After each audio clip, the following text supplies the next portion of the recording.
How's it going, everybody? Greg here with RC Driver, and I know a lot of you have been waiting a long time for this review. This is our team associated B64 Club Racer, and yes, I'm sorry you guys had to wait so long. Let me tell you the story first of why you had to wait so long from the unboxing to right now for the performance review of this kit. Our local indoor track closed. Our dirt track that we do a lot of our testing, or did a lot of our testing at, closed down. And so because of that, there really isn't anything local dirt indoor track 10 scale wise for us to test at any longer. For us to go find a 10 scale dirt track now, we probably have to drive over an hour and 45, 2 hours away to the nearest track. Actually, maybe 2.5 hours. So, that type of trip isn't always the easiest for us to do. And, the stars just have not been aligning for us to go to one of those dirt tracks to test the car. And this is really a B64D. It's not the turf car. So, we really wanted to test it on dirt. We told you we were going to test it on dirt, and we just haven't been able to make it happen. And I feel really bad for holding you guys up. I feel really bad for holding Team Associated up on it.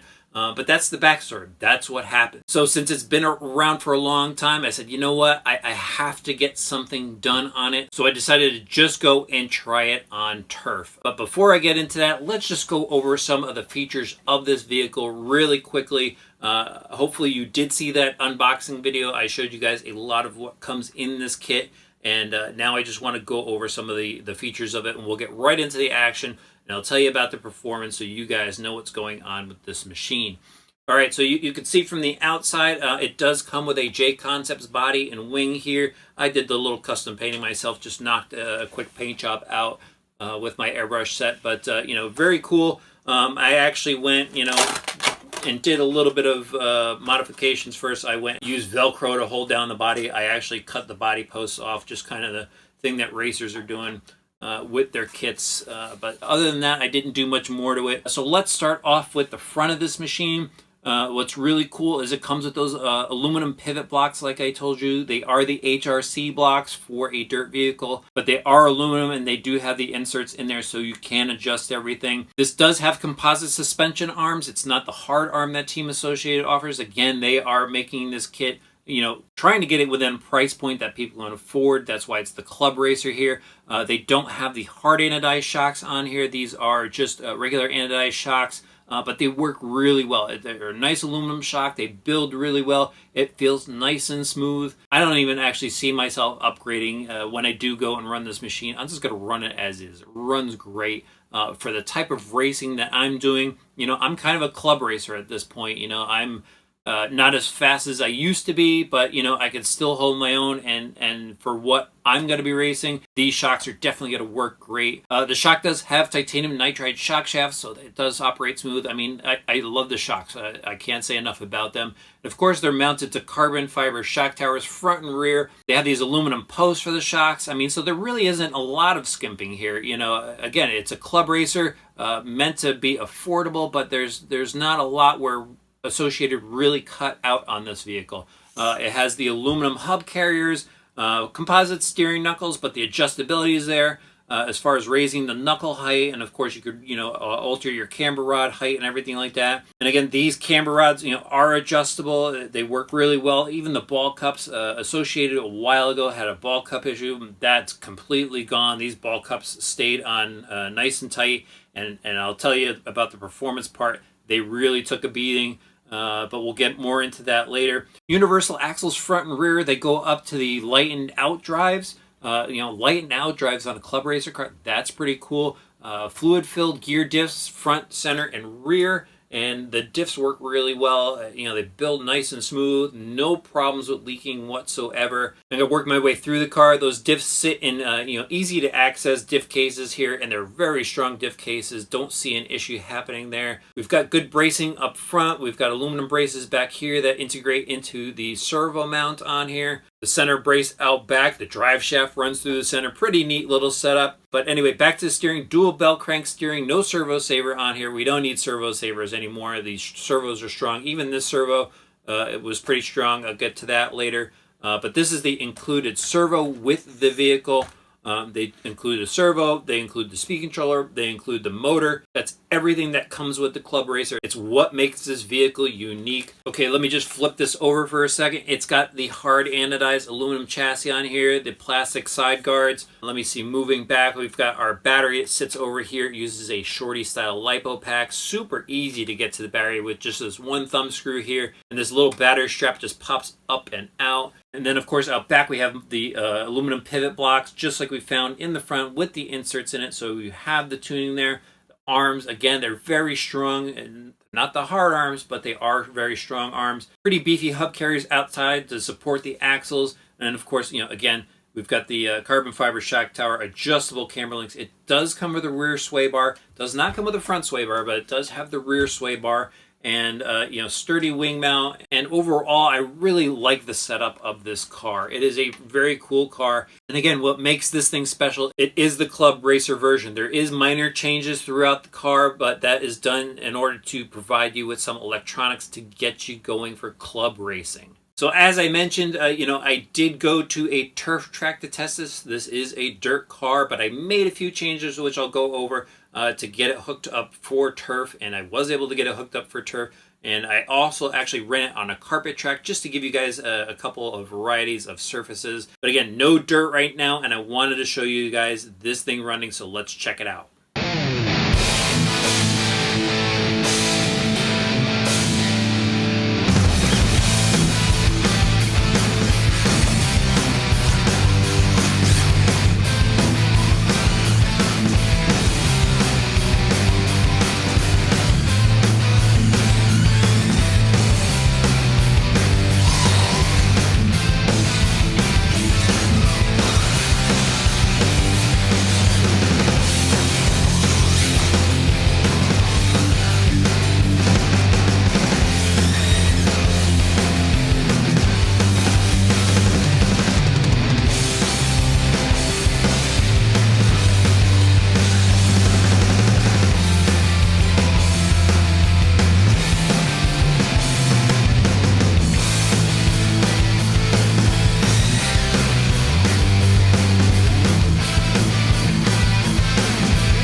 So I think you have to admit that this dirt car actually looks pretty good out there on the turf track, and I actually had a great time driving it on the track.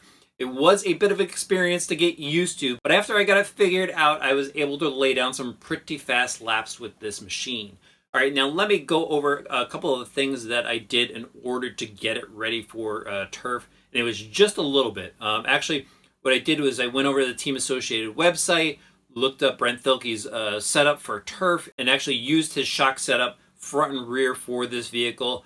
Went with the purple springs in the front and white springs in the rear, used his oils, used his limiter setup in there, and then just went out on the arm on the mounting point, so I'm on the outside there. And that's really about all I did for changing up the shocks. And then, of course, I put turf tires on here. I have Proline Prisma tires in the rear, and I have the wedges up front. And what I actually had to do, I mean, these wedge tires are pretty wide, and they have a tall sidewall to them. So what I had to do is I went and, old school, I glued the outer sidewall, and that gave me the push I needed because it was hooking. There was a lot of roll. There was no sway bar in the front, so there was a lot of roll to it. A lot of surface area on the tire, so I had a lot of front bite that I had to get rid of. But that's really about all I did to get ready for turf. And when I went out there, it worked really well. Again, you have to adjust your driving style because you are driving a dirt car with high roll center blocks on there, and the shock towers are different. So there's a lot of differences between dirt and turf. So again, it was just getting used to how it was driving. And, with that knowledge, I was able to manage through the course. And I actually took it to a pretty big race down at the local turf track. It was my first time out with the vehicle, and I actually finished third place in the A main, which is pretty cool for driving a dirt car on turf against guys that have been driving turf cars for all season so far. So this is a very capable machine. You probably already know that there's been a lot of reviews of the B64 and B64D out there, but not too many on the club racers. So let me just run through. Out on the turf track, obviously gobs of steering, and actually the steering servo worked really well in here. The stock steering servo, it's not lightning fast. The torque is decent on there. I think it made the steering nimble enough so I was able to get through the corners without crazy roll. And I think it actually helped me out on the turf track. I could probably see a dirt racer wanting a bit more speed out of the servo, but the servo worked well. It didn't have any problems with it braking or anything like that. It worked pretty well. As far as handling goes, the car handled really well. It jumped really well, easy to control over the air. Again, I'm on a turf track and a carpet track, so there wasn't a lot of bumps and ruts to deal with. But over the jumps and everything, it was super manageable, and it landed really well. It actually landed a lot better than I thought it would. You see a lot of cars out there slapping. And especially if you overshoot, and there would be a little bit of slap with this, but it wouldn't cause me to have too many problems gathering it back up and keep going. So I was actually pretty impressed with the suspension, with all things considering. Durability wise, this thing took some crazy hits. There was a steel pole in the track, and the fast line would be to just hold full throttle through this sweeping S turn, and you would get really close to this I-beam. And what they did is they actually put a bucket in front of the I-beam, and I drilled that bucket attached to the I-beam probably 7 or 8 times in practice at full wick, and this thing just went cartwheeling sideways. Nothing broke. I didn't break a single thing during that practice run hitting that bucket. So the suspension on this with these arms is pretty durable. I saw a couple guys that day with the hard arms. They hit the bucket and broke the hard arms, but I didn't see anybody with the stock arm or this car didn't have any problems. So it is a pretty tough front end as far as I'm concerned. Those hits were nasty. But I did actually encounter a durability issue on here. It was kind of an odd situation. I was in the main event, went around the first turn, and I shorted the double jump and just did a nosedive right into the lander. And at that point is when I think I shattered the speed controller case on this thing. I actually glued it back together, but when I pulled it off the track after the main, after I got my third place finish, popped the body off, and the speed controller was just kind of sitting in there, chilling, tilted, and I could see the case was just shattered on there. Maybe it was just a rare instance, but that did happen to the vehicle. Just want to let you guys know that. Now, the other thing to talk about is the motor on here. The speed controller worked fine, worked really well. I think it was nice and smooth, but the motor on here does get very high. And that's something that happens in turf racing and carpet racing, all types of racing actually. A lot of people use fans on their motors, and I just ran it stock out of the box. I wanted to use this thing as close to stock as I could so you guys could get a feel for what I experienced with it. And at about 4 minutes and 15 seconds of the 5-minute run, this thing would just kind of fall on its face. The motor would just get so hot, it would just fall off, and it was actually hard to make some of the double jumps. I could see when it would fall off, so I knew it was coming, and I would adjust my drive line to come out wider on some of the sweepers before the big jumps, so I get more of a run up to the jumps and clear it. So I did kind of know it was there, but it did fall off. And that's something, you don't want your vehicle to fall off in power, especially towards the end of the race. You got to do a strong finish. So, definitely, if you're going to run this thing with the stock electronics, with the Club Racer electronics, definitely do yourself a favor. Get yourself a fan, because it's going to run hot. Maybe even pop a hole in the body on the side here to help vent it a bit, to get some air in there. This thing came off smelling really hot, and I didn't dare touch the motor. But other than that, the motor was actually very fast. I had a lot of fast guys come over to me and say, "What motor are you running in that thing?" And I said, "It's the stock Club Racer motor." And they were like, "Wow, that thing's pretty quick." And I said, "Yeah, it just fall off towards the end." But it was actually pretty impressive. Is it going to be as fast as those high-end motors that you're purchasing separately? No, it's not. But it does have a very good speed for a Club Racer type of situation. And definitely, if you're looking to transition from two-wheel drive over to four-wheel drive, and you're not quite sure if you're going to like it, and you want a vehicle that's going to help you in that transition, going to help you find out if you like four-wheel drive or not, this is definitely one to do it with.